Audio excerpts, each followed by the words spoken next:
नमस्कार दर्शकों, ये है MNS न्यूज नेटवर्क। मैं हूँ आपके साथ आरती।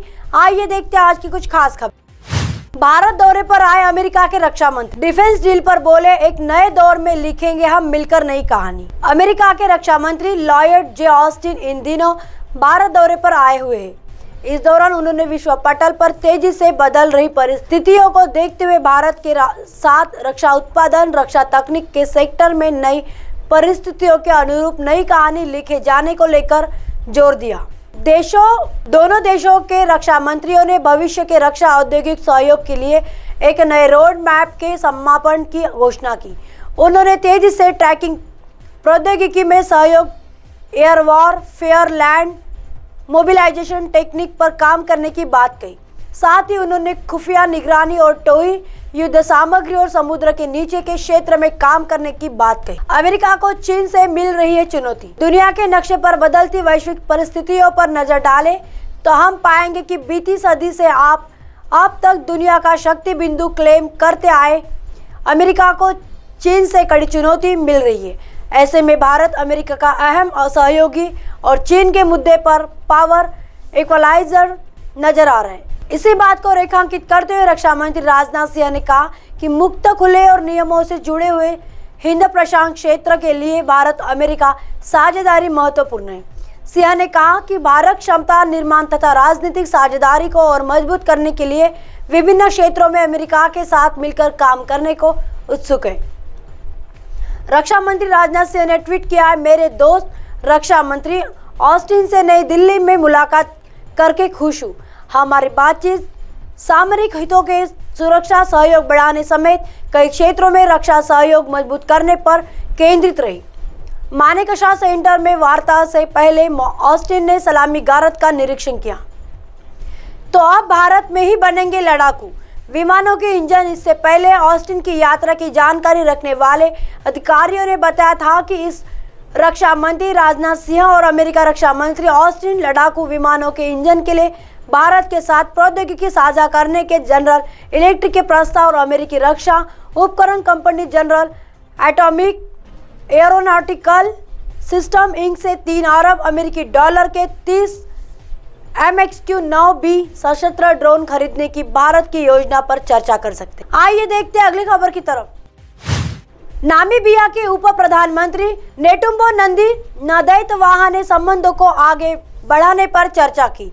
विदेश मंत्री एस जयशंकर रेखांकित किया कि हमारा समकालीन सहयोग लंबे समय से चली आ रही है। राजनीतिक संभावना और हमारी बढ़ती विकास साझेदारी पर आधारित होना चाहिए।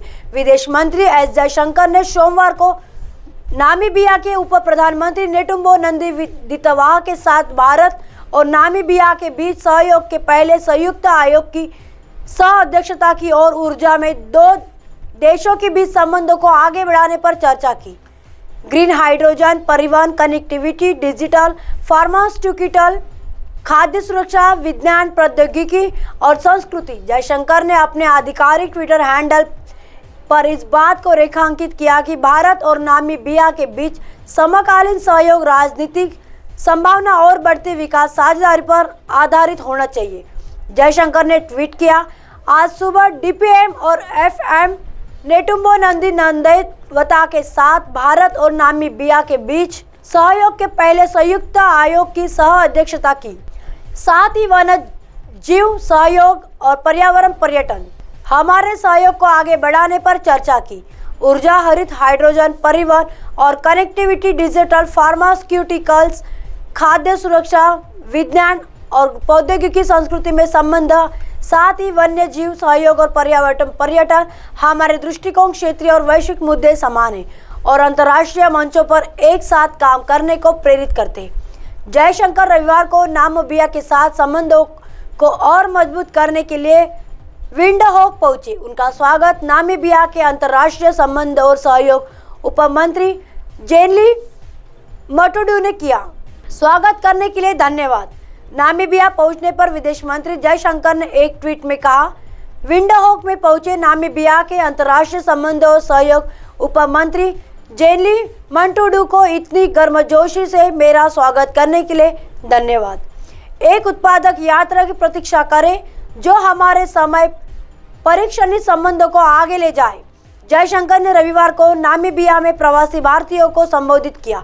उन्होंने कहा कि ओडिशा में हुए भयानक ट्रेन हादसे के मद्देनजर उन्हें मिले शोक संदेश और समर्थन से पता चलता है कि दुनिया भारत के साथ कितनी जुड़ी हुई है। विदेश मंत्री जयशंकर ने रविवार को नामीबिया में भारतीय प्रवासी को संबोधित करते हुए कहा, दुनिया भर में कई नेताओं और यहाँ नामीबिया के विदेश मंत्री ने भी एकजुटता व्यक्त की और सहानुभूति व्यक्त की है। अफ्रीका के केप टाउन में थे। उन्होंने कहा, मुझे दुनिया भर से कई संदेश और विदेश मंत्री और दोस्त मिले। प्रधानमंत्री को भी बहुत सारे संदेश मिले। यह एक उदाहरण है कि आज की दुनिया कितनी वैश्वीकृत है और दुनिया भारत से कैसे जुड़ी हुई है। रविवार को नामीबिया की राजधानी पहुंचने से पहले विदेश मंत्री ब्रिक्स विदेश मंत्रियों की बैठक में भाग लेने के लिए दक्षिण अफ्रीका के केप टाउन में थे। केप टाउन में जयशंकर ने भारत और दक्षिण अफ्रीका के बीच 3 दशक पुराने संबंधों का उल्लेख करते हुए कहा कि दोनों देशों के बीच बहुत गहरा भावनात्मक संबंध है। उन्होंने कहा कि भारत और दक्षिण अफ्रीका के संबंधित संघर्ष गहराई से आपस में जुड़े थे। उन्होंने केप टाउन में प्रवासी भारतीय सामुदायिक से बातचीत के दौरान यह टिप्पणी की। आइए देखते हैं अगली खबर की तरफ। भारत दौरे पर आए अमेरिकी रक्षा सचिव लॉयड से एनएसए अजित डोभाल ने की मुलाकात। इन अहम मुद्दों पर हुई चर्चा। भारत की 2 दिन की यात्रा पर अमेरिका के रक्षा सचिव लॉयड ऑस्टिन आए हुए। दिल्ली में अमेरिका रक्षा सचिव से सोमवार को राष्ट्रीय सुरक्षा सलाहकार एनएसए अजित डोभाल ने मुलाकात की। इस बैठक में रक्षा सचिव लॉयड और डोभाल ने कई अहम मुद्दों पर वार्ता की। एनएसए अजित डोभाल से मुलाकात करने से पहले लॉयड ने भारत के रक्षा मंत्री राजनाथ सिंह साथ दिल्ली स्थित साउथ ब्लॉक कार्यालय में मुलाकात। राजनाथ सिंह से मुलाकात के बाद बोली ये बात।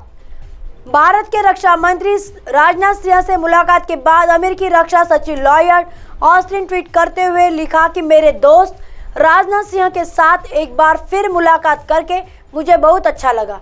उन्होंने आगे लिखा, अमेरिका भारत रक्षा संबंधों के प्रति भारत के रक्षा मंत्री राजनाथ सिंह की अटूट प्रतिबद्धता के लिए मैं उनको धन्यवाद देता हूँ।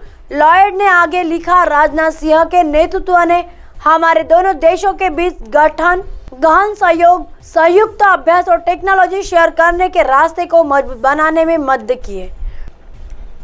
डोभाल के साथ की इन मुद्दों पर चर्चा।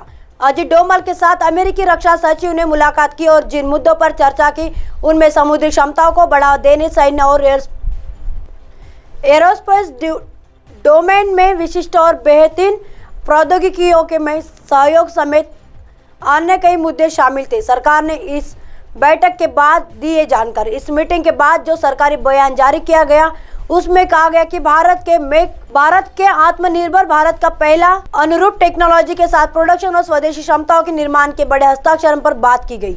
जाने वो मुद्दे जिन पर हुई चर्चा।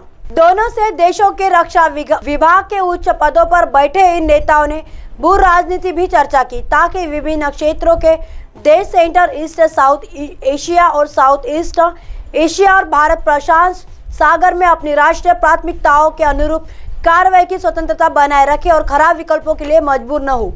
दोनों अधिकारियों ने सप्लाई के विश्वसनीय सोर्स, फ्लेक्सिबल सप्लाई यूनिट और उद्योग दर उद्योग पार्टनरशिप पर ध्यान फोकस रखने पर सहमति व्यक्त की। उन्होंने सामाजिक संबंधों के साथ ही सहकारी प्रयासों के जरिए वैश्विक चुनौतियों के लिए रणनीतिक दृष्टिकोण अपनाने पर भी चर्चा की।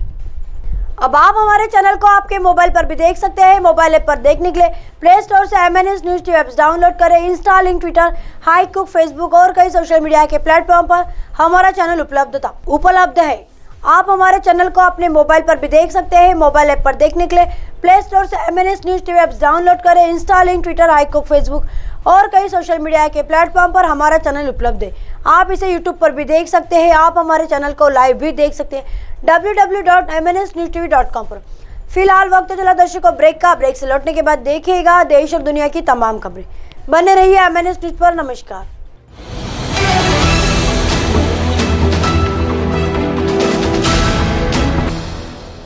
ये है MNS न्यूज नेटवर्क और आप देख रहे हैं MNS न्यूज।